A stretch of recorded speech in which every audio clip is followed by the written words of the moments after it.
Today on Scott the Engineer, I'm going to show you how to make a homemade whiteboard. Let's get started. To start this build, we just need to gather some supplies. I got the glass from old printers. They don't have to be perfect, as you can see. We need contact paper. This you can find at Michael's for about $12 a roll.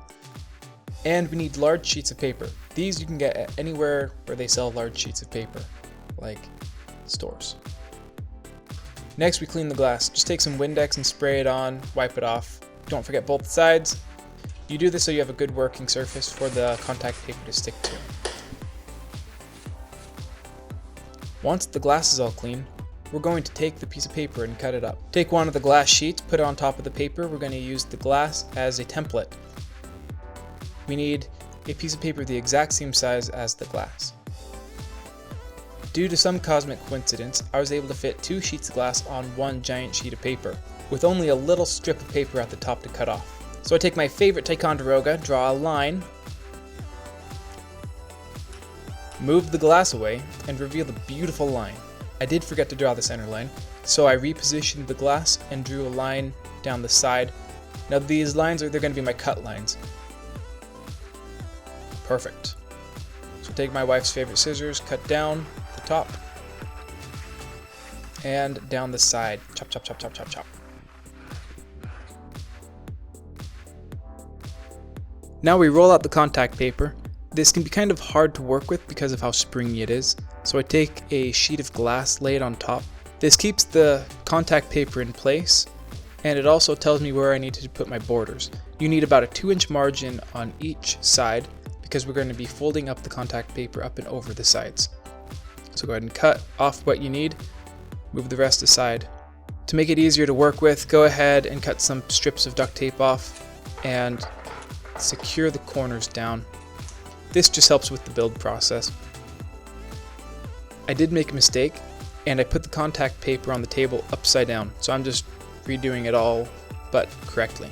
So putting the glass on the table to secure it and taping it down.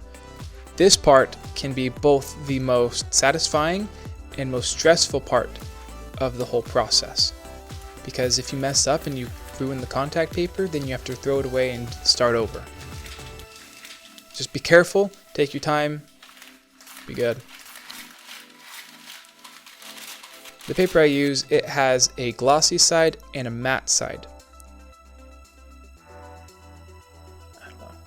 Anyway, the glossy side goes down and then you put it on like you would a screen protector. Just work out the bubbles that might have been trapped in. Perfect.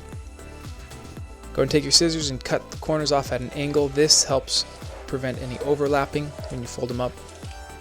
Lay your glass on top of the paper like this. The glass acts as a support for the whiteboard. Now take the flaps of the contact paper and fold them up and over onto the glass. They should stick securely to the glass surface. Go ahead and work on all the corners. Just take your time and move slow. If there are any problems, you can go ahead and peel it back off and do it again. Now this is why we had cut it at an angle, so when you fold it up, there's no overlaps. If there happens to be an overlap, go ahead and take a knife and then just cut down the intersection, then remove the excess. Perfect. Just go ahead and look for any air bubbles that might have been trapped, work them out. And there we go. That's it.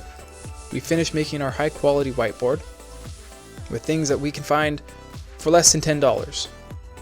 If you have more material, go ahead and make more. Perfect. That is how you make a high quality whiteboard. Alright, thanks for watching.